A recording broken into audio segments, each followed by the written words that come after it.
Menteri Perdagangan RI Zulkifli Hasan hari Selasa meninjau Pasar Bulu Kota Semarang untuk memantau stok dan ketersediaan beras. Menteri Zulhas mengakui harga beras premium lokal masih terus melonjak di berbagai daerah.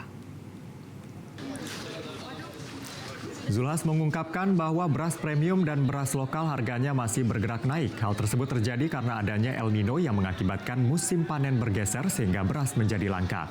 Mendak menjelaskan bahwa pemerintah melalui Bulog sudah mengatasinya dengan membanjiri pasar dengan beras stabilisasi pasokan harga pasar atau SPHP yang dijual sekitar Rp10.900 per kilogram. Meski begitu, Zulhas mengatakan stok beras untuk bulan Ramadan aman hingga 3 bulan ke depan. Mendak mengajak masyarakat untuk membeli beras SPHP sebagai alternatif karena harganya lebih murah dan kualitas berasnya juga tidak kalah bagus.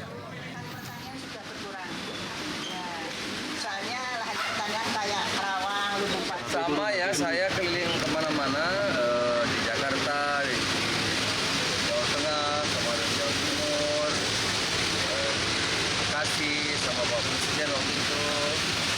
Memang beras premium, beras lokal, harganya naik.